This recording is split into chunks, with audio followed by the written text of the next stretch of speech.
আমরা যদি মানুষকে সচেতন না করতে পারি তাহলে দেখা যাবে যে 2030 সালের ভিতরে প্রতি ঘরে ঘরে একজন করে ক্যান্সার আক্রান্ত রোগী পাওয়া যাবে। তাই এদেশে প্রায় এখন 18 কোটি ও মোর দ্যান প্রায় 18 কোটি করে মানুষ আছে।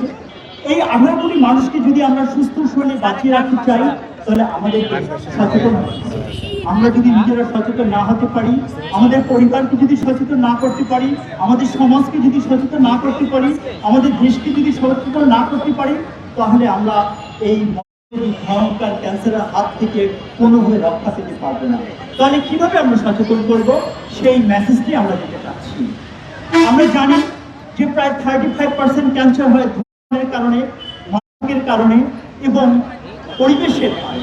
আরো 35% ক্যান্সার হয় আমাদের খাবার থেকে।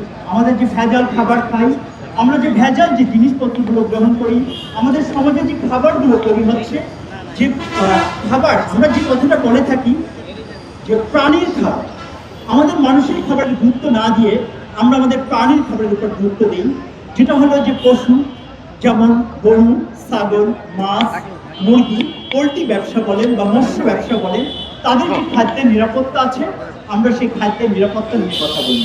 আমরা ভয়েস চেঞ্জ করছি যে প্রাণীর খাদ্যের নিরাপত্তা নিতে হবে। আমরা যদি আমাদের প্রাণীর খাদ্যের নিরাপত্তা নিতে পারি তাহলে নিরাপত্তা চলে আসবে।